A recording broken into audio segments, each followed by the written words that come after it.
Біз бұл жаттығуды 3 рет терең тыныс алу әдісімен бастаймыз. Ыңғайланып отырып алыңыз. Көзіңізді жұмыңыз. Терең тыныс алыңыз. Ал дем шығарған кезде денеңізді толықтай босатыңыз. Денеңіздегі барлық қарысу-тырысуларды босатыңыз.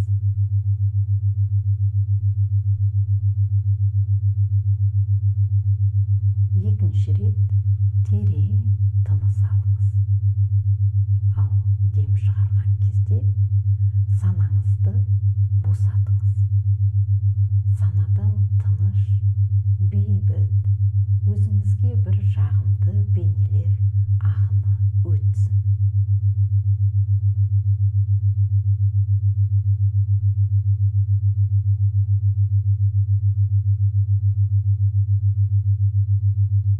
Барлық сезім мүшелеріңізді қосыңыз. Таза ауа ма? Қандай? Не келіп тұр? Суық па? Жылы ма? Күн шығыпты ма? Түсті ма? Орман ба? Көлдің жағасы ма? Барлығы да тамаша. Өзіңізді сол жерде жүргендей елестетіңіз.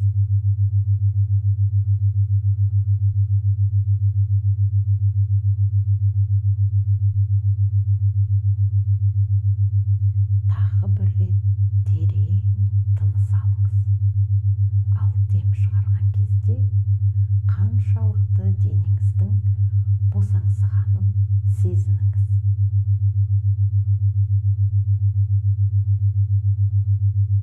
Толық босаңсу сезімі бұл керемет сезім. Өте пайдалы күй болып табылады.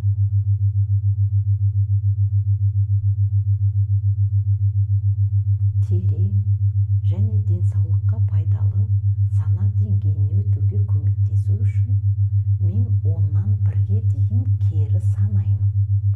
Сандар азайған сайын өзіңізді санаңызға тереңірек бойлап бара жатқандай сезінесіз және сана деңгейінің барынша сау қалпына жететін боласыз.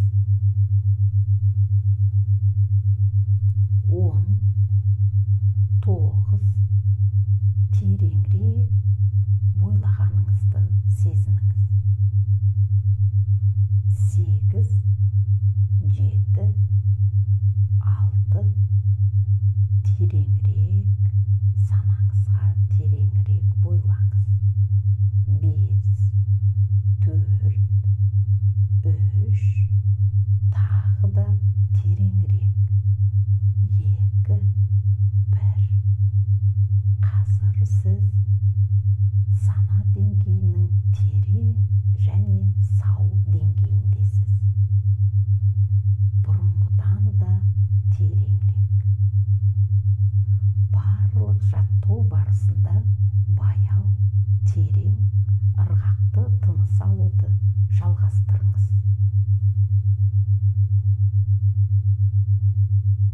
Енді біз сананың айна техникасын карьерлік өсу үшін бағдарламалайтын боламыз. Ойша экранда көру деңгейіңізден сәл жоғарыда бойыңызға тең шақ келетін айна жасаңыз. Айнаны жасаңыз. Сіз оны көріп тұрсыз. Бұл айнаны біз сананың айнасы деп атайтын боламыз. Сананың айнасы бірнеше затты немесе бірнеше көріністі қамту үшін сіз оны ойша үлкейте алатын боласыз. Сананың айнасының жақтауы, яғни рамкасы, түсін көгілдірден аққа өзгертуге болады. Рамкасы аласың. Көгілдір жақтау ол қазіргі жағдайды немесе мәселені оны жобаға айналдыруға болатынын білдіреді. Яғни қазіргі жағдайды білдіреді. Егерде айна көгілдір жақтаумен болатын болса.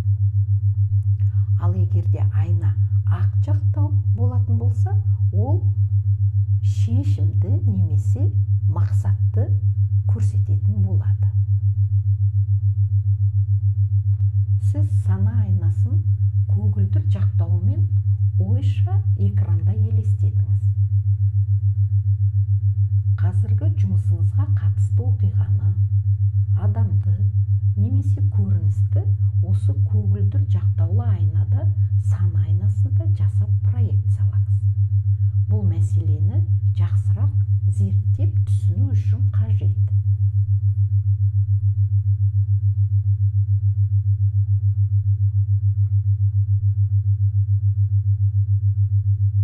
Не елестетіп тұрсыз?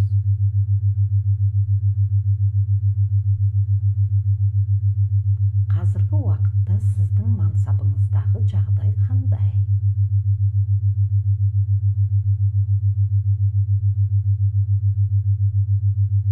Сіз не үшін күресіп жатырсыз? Немесе неге алаңдаулысыз? Не нәрсеге алаңдайсыз?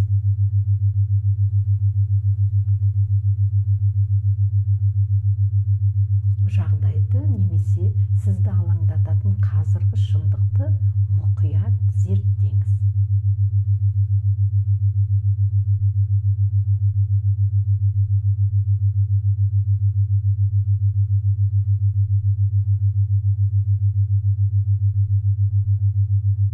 Терең тыныс алыңыз және денеңізді босатыңыз. Енді көгілдір жақтаулы айнадағы бейнені өзіңізге ыңғайлы кез келген тәсілменен өшіріп тастаңыз. Айнаны солға қарай жылжытыңыз. Енді жақтау түсін көгілдірден аққа өзгертіңіз. Ақ түске өзгертіңіз рамканың түсін. Енді ақ жақтаулы сана айнасына қалаған шешімнің, мақсаттың немесе нәтиженің бейнесін жасаңыз. Және оны сол жерде проекциялаңыз.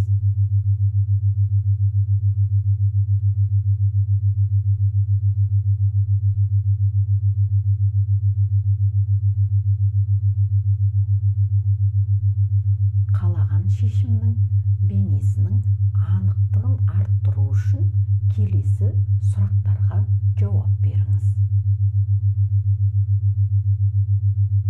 Сіз мансабыңызда неге қол жеткізгіңіз келеді?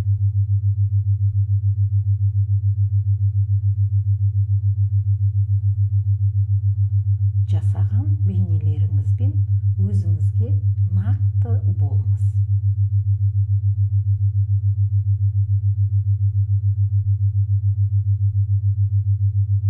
Өзіңіз қалаған нәрсені анық өзіңізге көрсетіңіз. Оны көріңіз.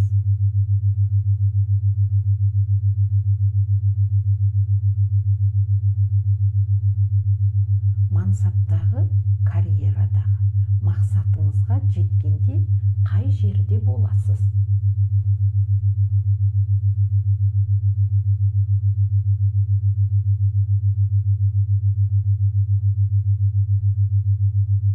Сол жұмыс орнында қаласыз ба? Сол мамандықта ма? Әлде басқа жерде боласыз ба?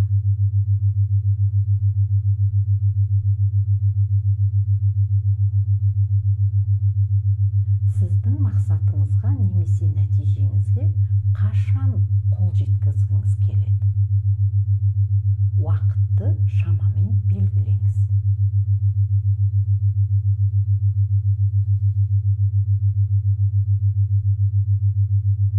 Интуицияңыз не дейді?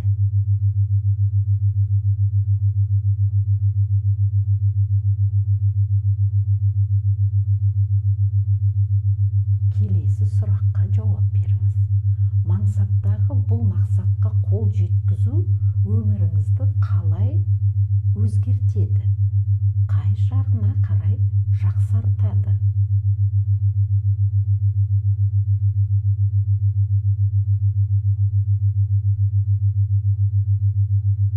Бұл сұраққа жауап беру үшін санаңызды болашаққа қарай көшіріңіз.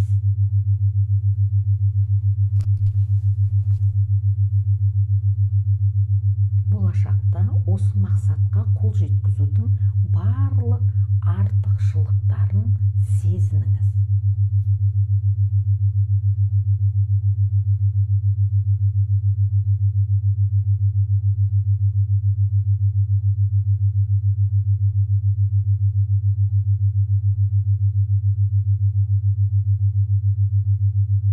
Осы мақсатқа жету қалайша сізге кері байланыс алуға мүмкіндік береді?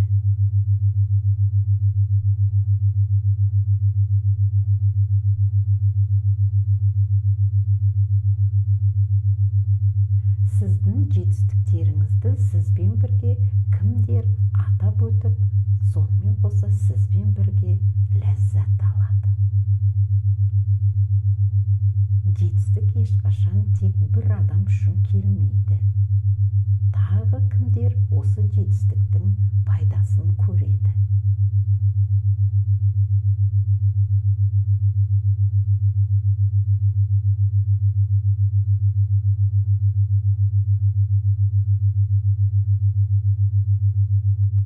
Енді соңғы сұрақ. Неге сіз үшін мансаптық өсу соншалықты маңызды? Ішкі себебі қандай? Мансаптық өсуді қалау себебіңіз неде?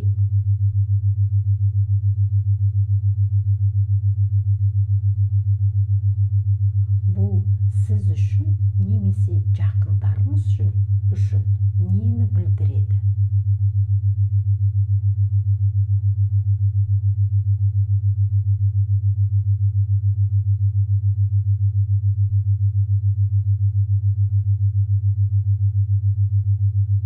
Енді сіздің мақсатыңыз кристалдай анық болғандықтан, осы мақсатқа жетуге деген мықты ниетіңізді жасаңыз.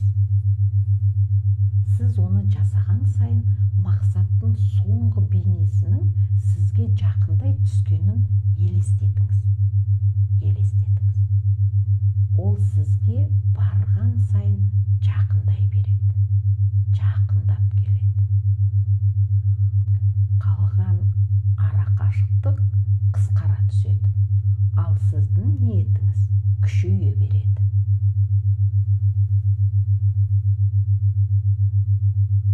Сіз бұрында осындай мықты ниетті сезінгенсіз. Осы сезімдер сізді өткенде басқа мақсаттарға жетуге итермеледі.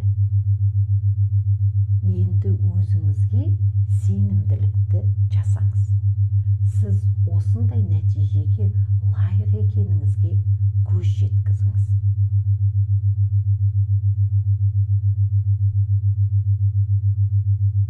Сіз өз мақсатыңызға жететініңізді нақты біліңіз.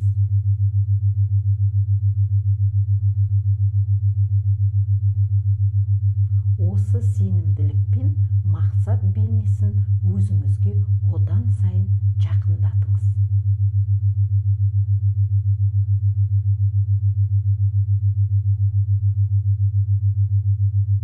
Сіз сенімділік қандай болатынын білесіз.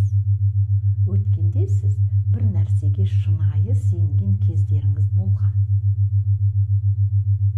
Сіздің осы сенімдеріңіз бұрын басқа мақсаттарға жетуге көмектескен.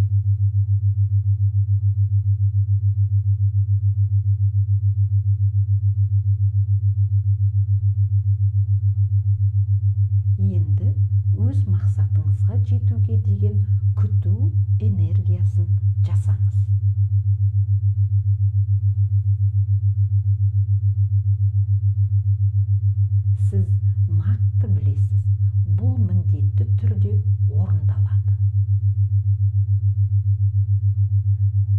күтүү сезімін қандай болатынын да білесіз. Бұл күтүү сізге еш күмәнсіз қалаған нәрсеңізге қол жеткізетініңізді сездіреді.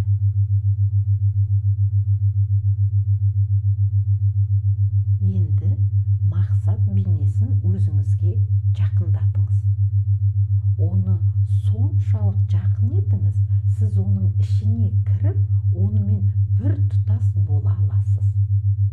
Мұны дәл қазір жасаңыз.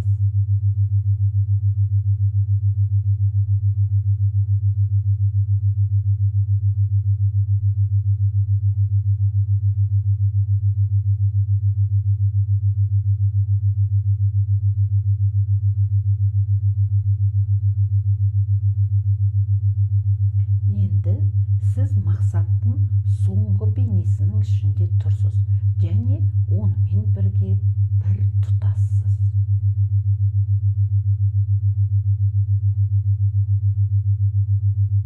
Барлық сезім мүшелерін қосыңыз. Бұл мақсатқа қол жеткізудің сізге әкелетін барлық артықшылықтарын сезініңіз.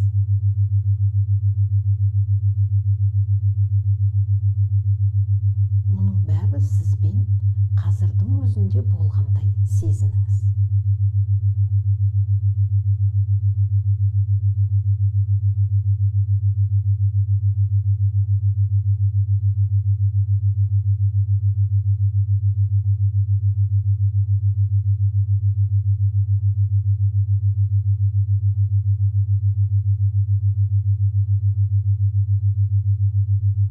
Енді бас бармақ, сұқ саусақ және ортаңғы саусақтарыңызды біріктіріп, ойша өзіңізге былай деп айтыңыз.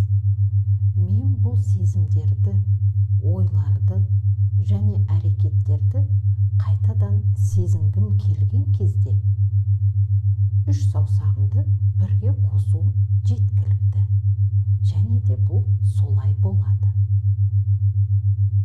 Әр жолы сізде осы сезімдерді, ойларды және әрекеттерді қайтадан сезіну немесе жасау қажеттілігі пайда болған кезде, тек үш саусағыңызды біріктіріңіз. Бәрін қайтадан есіңізге түсіреді. Бұдан былай өз мақсатыңыз туралы ойлағанда, немесе әлсіздік пен сенімсіздік сезіміне түскенде тоқтап, көзіңізді жұмып, үш саусағыңызды біріктіріңіз. Осы мақсатқа жету сезімін және жақын арада оның артықшылықтарынан көретін ләззат алу мүмкіндігін есіңізде сақтаңыз. Әрдайым жүрегіңіздің тереңінде мен бұл мақсатқа жетемін, немесе одан да жақсысына жетемін деп айтып жүріңіз. Және де ол дәл солай болады. Осы сенімді ұстаныңыз.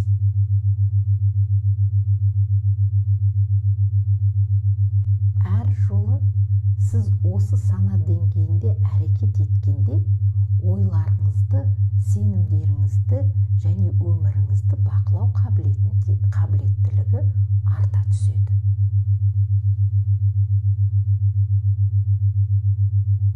Сіз өзіңіздің бұрынғыдан да сенімді әрі жігерлі болып келе жатқаныңызды түсінетін боласыз. Сіз өз санаңыздың өміріңізді жақсарту үшін шексіз сізге барған сайын көбірек көмектесіп жатқанын түсінесіз.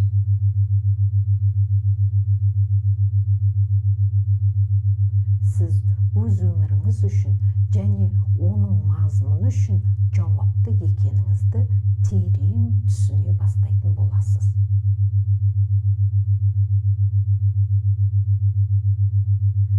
Бір сәттен кейін мен 1-3-ке дейін санаймын. 3-ке жеткен кезде көзіңізді ашасыз. Сіз өзіңізді сергек әрі жақсы сезінетін боласыз. Денсаулығыңыз тамаша, көңіл күйіңіз бұрынғыдан да жақсы болады. 1, 2, жайлап отырған жеріңізге оралыңыз. 3, көзіңіз ашық, сіз өзіңізді сергек және жақсы сезініп тұрсыз. Денсаулығыңыз тамаша, көңіл күйіңіз бұрынғыдан да жақсырақ.